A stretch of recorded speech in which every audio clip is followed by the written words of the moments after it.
कपिल भगवान के उपदेश का एक विस्तृत और आध्यात्मिक रूप से समृद्ध पुनर्कथन के दूसरे भाग का आरंभ करते हैं। कभी सोचा है कि आप जो काम करते हैं, जो सोचते हैं, जो फील करते हैं, क्या वो आप हैं या वो सब कुछ एक इल्यूजन है?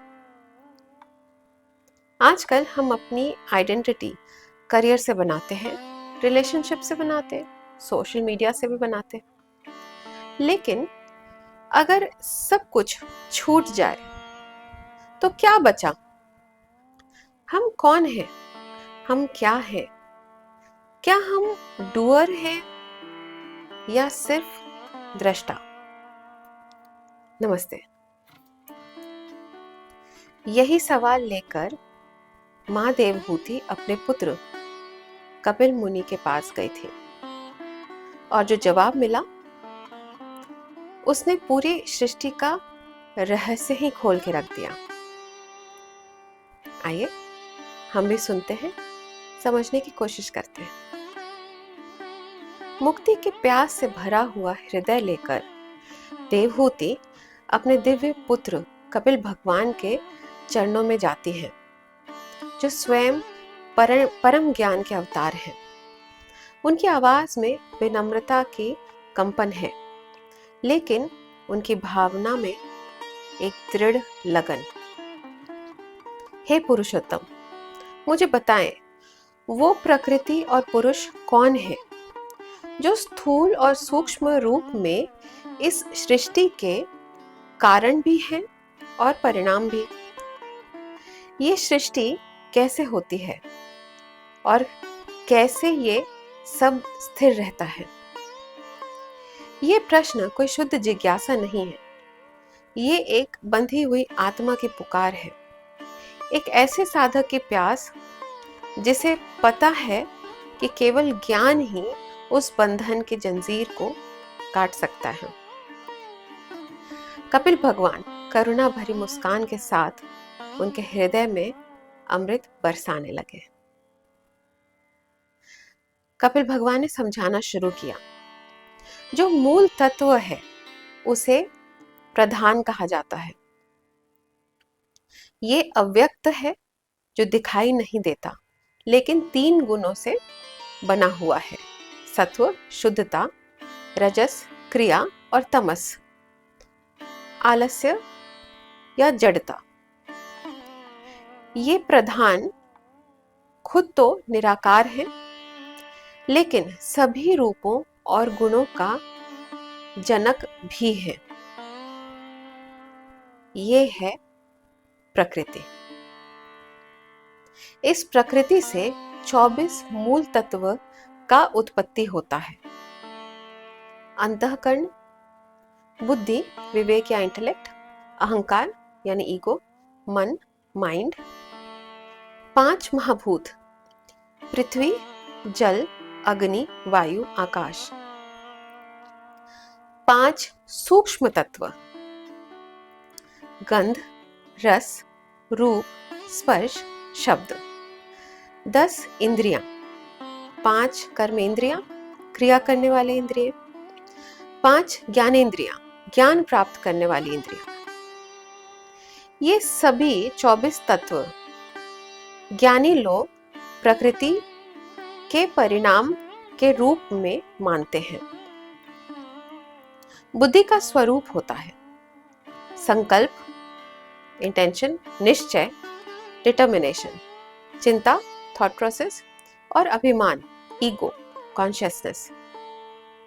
इस प्रकार तत्व ज्ञानी लोग ने सगुण ब्रह्म के 24 तत्वों का वर्णन किया है। और फिर कपिल भगवान ने एक और तत्व जोड़ा, 25वां तत्व, 25th तत्व, काल, समय। कुछ ऋषियों के अनुसार काल स्वयं परम पुरुष का प्रतिबिंब है, अंतर्यामी परमात्मा की इच्छा जो सृष्टि के चक्र को घुमाता है और फिर संहार भी करता है। इस महातत्व से प्रकाशमान तत्वों का सृष्टि होता है और सभी जीव जो अभी अनुभव में हैं या वो जो अनुभव में नहीं आए, उनकी मूल स्थिति भी इसी में होती है। ये माया है जो सृष्टि का आधार भी है और समाप्ति का मार्ग भी। कपिल भगवान ने आगे कहा, महतत्व यानी सृष्टि का बीज रूप एक ऐसा मूल तत्व जो सब विकारों से परे होता है। ये स्वच्छ प्रकाशमान है, शांत है और अशुद्धियों से बिल्कुल मुक्त। ये ही तत्व है जो प्रलय महाविनाश के घेरे अंधकार को अपने प्रकाश से मिटाकर पूरे ब्रह्मांड को प्रकाशित करता है। ये सत्व गुण से प्रभावित होता है, इसलिए पवित्र, स्थिर और भगवान के अनुभव का क्षेत्र बन जाता है। इसी दिव्यता के कारण इसे ही वसुदेव भी कहा जाता है। महतत्व की मूल प्रकृति में पवित्रता, अखंडता और आंतरिक शांति होती है। इसके जो परिवर्तन होते हैं, वृत्ति, वही चेतना के विभिन्न रूप हैं। ये ही अंतर चेतना का क्षेत्र, जिसे हम चित्त कहते हैं, ये महतत्व का ही परिवर्तित रूप है। इसी निर्मल और अविकृत चेतना में परमात्मा का प्रकाश सबसे साफ दिखता है। महतत्व से अहंकार का जन्म होता है, यानी मैं हूं का भाव। ये अहंकार 3 गुणों के अनुरूप 3 भाग में विभक्त होते हैं। वैकारिक, सात्विक, जिसे मन और देवताएं उत्पन्न होते हैं। तजस, राजसिक, जिससे इंद्रियाएं उत्पन्न होती हैं।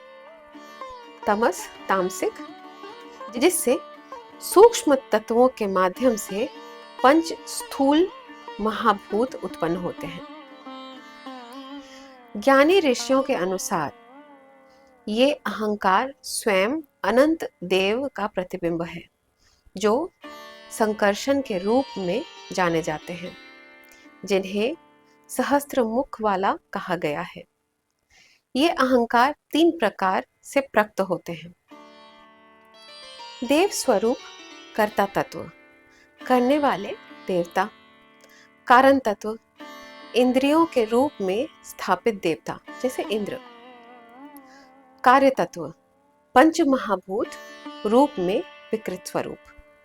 जब अहंकार इन 3 गुणों से जुड़ता है, सत्व, रजस और तमस, तब उनमें शांति रूप और गति जैसे गुण उत्पन्न होते हैं। इसी प्रक्रिया से सृष्टि में विविधता आती है। वैकारिक अहंकार के परिवर्तन से मन का जन्म होता है, जो संकल्प और विकल्प का केंद्र है, जहां से सब इच्छाएं जन्म लेती हैं। ये दिव्य मन अनिरुद्ध के रूप में जाना जाता है, जो अंतर्यामी और इनर कंट्रोलर है। फिर इससे बुद्धि, इंटेलेक्ट का उद्भाव होता है, जिसे प्रद्युम्न कहते हैं। ये बुद्धि है जो विवेक, समझ और स्पष्ट दृष्टि प्रदान करती है। इसी से पैदा होते हैं संदेह, डाउट, मिसअंडरस्टैंडिंग्स, निश्चय, सर्टेनिटी, स्मृति, मेमोरी, निद्रा, डीप स्लीप।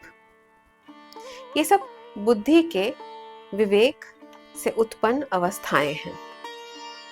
ज्ञानेंद्रिय और कर्मेंद्रिय, ये दोनों ही अहंकार से उत्पन्न होते हैं। ये ही जीव को इस जगत से जोड़ने के साधन बनते हैं और इसी के माध्यम से जीव या तो बंधन में फंसा है या मुक्ति की ओर बढ़ता है। तामसिक अहंकार से 5 महाभूतों का जन्म होता है। तामसिक अहंकार से शब्द तन्मात्र साउंड उत्पन्न होता है। उससे आकाश, स्पेस और सेंस ऑफ हियरिंग आता है। आकाश से काल की गति से स्पर्श तन्मात्र प्रकट होता है। उससे वायु और स्किन आता है। वायु से प्राण शक्ति से रूप तन्मात्र फॉर्म होता है। तेजस, फायर, नेत्र इंद्रियां उसी से आती हैं। तेजस से रस तन्मात्र, टेस्ट, उससे जल, पानी, रसना इंद्रियां यानी टंग, वो आते हैं। जल से गंध तन्मात्र, स्मेल, उससे आते हैं पृथ्वी और गंध इंद्रियां यानी नोज। फिर कपिल भगवान ने समझाया 5 महाभूतों में सबसे संपूर्ण तत्व है पृथ्वी, क्योंकि सिर्फ उसमें ही 5 के गुण मौजूद हैं। शब्द, स्पर्श, रूप, रस और गंध। इसीलिए ये भौतिक सृष्टि का सबसे पूर्ण और स्थिर रूप माना गया है। शुरुआत में 7 मूल तत्व, महतत्व, अहंकार और 5 महाभूत सभी अलग अलग और अप्राकृत रूप में थे।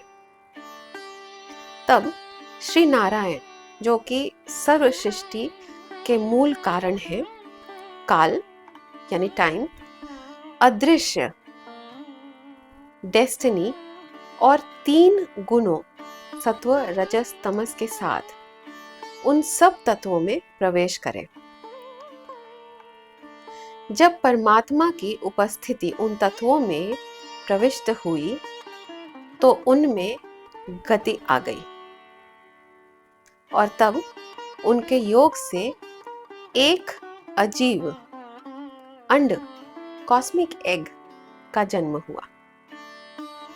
इस ब्रह्मांड से ही उत्पन्न हुआ विराट पुरुष, संपूर्ण सृष्टि का शरीर, एक कॉस्मिक बीइंग।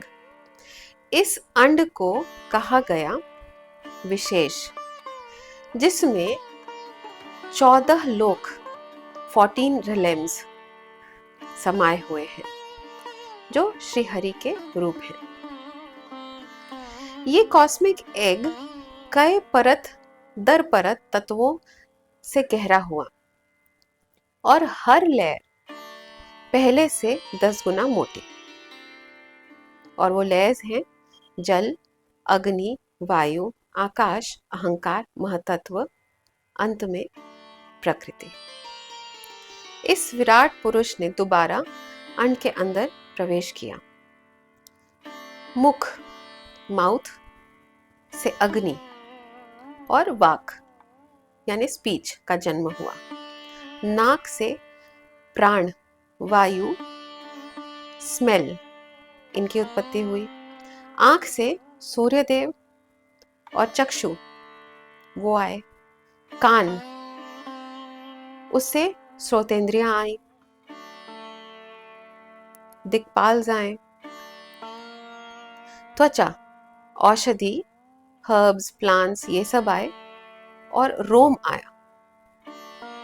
गुदा, अपान वायु और मृत्यु। हाथ, बल और इंद्र भगवान आए। पाँव, गति, मूवमेंट स्टार्ट हुई और वहां विष्णु जी विराजमान हुए। नाड़ियां यानी वेन्स, वहां पे ब्लड प्रवेश किया। उदर, वहां पे हंगर और थर्स्ट, शुद्ध और पिपासा, और आए समुद्र। हृदय, चंद्रमा वहां विराज करे, और मानस माइंड, बुद्धि इंटेलेक्ट, ब्रह्मा वहां वास करे, अहंकार वहां पर वास हुआ रुद्र का, द डिस्ट्रॉयर, चित्त कॉन्शियसनेस, ये है क्षेत्रज्ञ, इनर नोअर या सोल। सभी देवी देवताओं ने अपने अपने स्थान पर प्रवेश किया, लेकिन फिर भी विराट पुरुष स्थिर और प्रत्यक्ष रूप से सुषुप्त ही रहे। जैसे अग्नि और वाक ने मुंह में प्रवेश किया, कुछ भी नहीं हुआ, विराट पुरुष हिले नहीं। वायु ने इंद्रियों में प्रवेश किया तो भी कुछ नहीं हुआ। सूर्य ने आंखों में प्रवेश किया। दिक्पाल, औषधि, मृत्यु, इंद्र, विष्णु, समुद्र, चंद्र, ब्रह्मा, रुद्र सब आए, अपनी अपनी जगहों पे सबने प्रवेश किया। हर तत्व, हर देवता अपनी जगह प्रविष्ट हो गए, लेकिन फिर भी विराट पुरुष चुप थे, जैसे निर्जीव, क्योंकि अब तक एक चीज की कमी थी, क्षेत्रज्ञ यानी अंतरात्मा, जो शरीर में जीवन और चेतना लाता है। जब तक वो चेतन तत्व, जिसे हम मैं कहते हैं, उस शरीर में प्रवेश नहीं करता, तब तक सब तत्व व्यर्थ हैं और सृष्टि जागृत नहीं होती। और तब आता है क्षेत्रज्ञ, वो अंतरात्मा, वो कॉन्शियस विटनेस जो सब कुछ देखता है, जानता है, क्षेत्र का असली ज्ञाता। जैसे ही क्षेत्रज्ञ चित्त या कॉन्शियस अवेयरनेस कह सकते हैं के साथ हृदय में प्रवेश करता है, विराट पुरुष उठ जाते हैं, वो उठ खड़े होते हैं। जैसे एक शरीर सिर्फ सांस, विचार या इंद्रियों से नहीं जागता, उसमें चेतना की चिंगारी चाहिए होती है, वैसे ही पूरी सृष्टि भी तब तक जागती नहीं जब तक आत्मा, कॉन्शियस सेल्फ उसमें प्रवेश नहीं करे। चेतना प्रोडक्ट नहीं है, वो उसका कारण है। चेतना ही सृष्टि की आत्मा है, चेतना ही जीवन का सच है। अब कपिल भगवान गंभीरता के साथ बोलते हैं, हे माता, जैसे सूरज का प्रतिबिंब पानी में दिखता है, लेकिन पानी की लहरों और गंदगी से अस्पर्शित रहता है, वैसे ही आत्मा शरीर में प्रतिबंधित होती है, लेकिन उसके दुख, सुख, रोग, मोह को छूती नहीं है। लेकिन जीव अहंकार के भ्रम में पड़कर अपने आप को शरीर समझने लगता है, सोचता है मैं ही करता हूं, और फिर पाप पुण्य दोनों के कर्म बढ़ने लगते हैं। इसी से होता है जन्म के बाद जन्म के बाद जन्म, और वो अटक जाता है संसार के चक्र में। जब आत्मा अपने असली स्वरूप को भूल जाती है और शरीर, मन, इंद्रियां से अपनी पहचान बनाती है, तब आता है अहंकार, मोह, दुख, अंतर की शांति का विनाश। कपिल भगवान कहते हैं, स्वप्न में भी जब कोई असली खतरा नहीं होता, फिर भी मन अपने मोह से दर्द अनुभव कर लेता है, वैसे ही यथार्थ जीवन में भी आत्मा सिर्फ इसलिए दुख पाती है क्योंकि उसने अपने आप को उस चीज से जोड़ दिया है जो वो है ही नहीं। भक्ति के द्वारा आत्मबोध का मार्ग है। बुद्धिमान लोग कहते हैं, जब चित्त इंद्रियों के विषयों से बंधा होता है तब उसे नियंत्रित करने का सबसे श्रेष्ठ मार्ग है भक्ति योग, वैराग्य और एकाग्र योग साधना। एक साधक को चाहिए विश्वास और प्रेम से भगवान को अपनाएं, उनकी कथाएं सुने, ना किसी से द्वेष करें ना मोह करें, ब्रह्मचर्य का पालन करें। ऐसा योगी जो कुछ भी प्राप्त होता है उसे प्रसन्नता से स्वीकार करता है, संतुलित भोजन करता है, एकांत में रहता है, शांत, दयालु, धैर्यवान और संतुष्ट रहता है। जब ऐसा साधक प्रकृति और पुरुष का तत्व समझ जाता है तब वो अपने शरीर, संबंधों और मन से अपनी पहचान तोड़ लेता है। वो सभी मानसिक अवस्थाओं से ऊपर उठकर केवल परमात्मा को ही देखने लगता है। जैसे पानी में सूरज का प्रतिबिंब दिखता है और वो असली सूरज के होने का प्रमाण देता है, वैसे ही अहंकार जो शरीर, इंद्रियों और मन में प्रतीत होता है, आत्मा के प्रकाश का एक दर्पण है। इस प्रतिबिंब के माध्यम से जीव को ब्रह्म का साक्षात ज्ञान होता है, जो सबका कारण है, जो सब में है और फिर भी सब बंधनों से परे है। जब महाप्रलय आता है तो अहंकार प्रलय की प्रकृति में विलीन हो जाता है। आत्मा तब भी होती है लेकिन दिखाई नहीं देती और जीव भ्रम में पड़ जाता है। जैसे एक व्यक्ति तब टूट जाता है जब उसका धन छिन जाता है, वैसे ही आत्मा को भूलकर जीव दुखी हो जाता है। लेकिन विवेकी पुरुष जो मनन करता है वो इस भ्रम को पहचानता है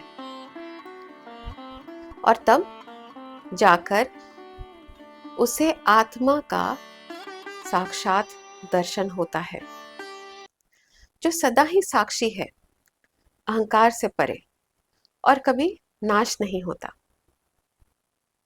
आज के युग में हम अपनी पहचान करियर, रिश्ते, प्रॉपर्टी और ओपिनियन से बनाते हैं। हम बाहर के जटिलता में सुख ढूंढते हैं लेकिन अंदर के साझापन को भूल जाते हैं। जितना हम अपने आप को रोल्स से पहचान देते हैं उतना ही हम अहंकार के खेल में अटक जाते हैं। लेकिन ये कथा हमें एक अमर सत्य बताती है, बिना क्षेत्रज्ञ के कुछ भी जगता नहीं, कुछ भी जीता नहीं। जागृति तब आती है जब आप समझें, मैं करता नहीं हूं, मैं तो सिर्फ साक्षी हूं। आप आपके कर्मों का ओनरशिप नहीं ले सकते हैं। इंद्रियों को अपना काम करने दीजिए, बुद्धि को रास्ता दिखाने दीजिए, लेकिन आत्मा को रहने दीजिए मुक्त, शांत और चमकते हुए। आज हम की 5 लर्निंग्स इस कथा में नहीं लेने वाले, क्योंकि इस कथा का हर एक शब्द ही अपने आप में बहुत बड़ा ज्ञान है। मैं तो हर वक्त इस दुविधा में हूँ कि पता नहीं इस ज्ञान को जो कुछ भी मैं व्यक्त कर पा रही हूँ उसे जस्टिफाई कर पा रही हूँ या नहीं। फिर भी सांख्य शास्त्र के ज्ञाताओं से मैं माफी मांगती हूँ अगर मुझे मैंने कुछ भी गलती की हो, इसे थोड़ा और सरल भाषा में लोगों तक पहुंचाने के लिए, तो कृपया मुझे माफ़ करिए। बस ये मेरी तरफ से एक छोटा सा प्रयत्न है, एक अर्पण है भगवान कपिल के लिए। हजारों साल पहले दिया गया ज्ञान आज भी उतना ही महत्वपूर्ण है। आज जब जीवन का शोर हमें टुकड़े टुकड़े कर रहा है, जब आत्मा खो गई है, तब ये कथा धीरे से हमें याद दिलाती है, अपने आप में लौट जाइए, अपनी असली पहचान को याद करिए। बस मैं इतना ही कहना चाहूंगी कि इस कथा को सुनाने का उद्देश्य मेरा बस इतना ही है। भावों को समझिए, अनुभव करिए। शुरुआत में मैंने आपसे कुछ प्रश्न पूछे थे। क्या हम ही सब कुछ करते हैं या हम सिर्फ एक विटनेस हैं? कपिल भगवान ने इन प्रश्नों का उत्तर दे दिया है।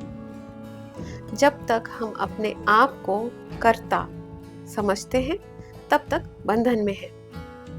पर जब समझते हैं कि हम सिर्फ दृष्टा हैं, तब मुक्ति तुरंत प्राप्त हो जाती है। सोशल मीडिया, करियर, रिलेशनशिप्स सब रोल्स हैं। आप उन रोल्स के परफॉर्मर नहीं हैं, आप उन सब के बस विटनेस हैं।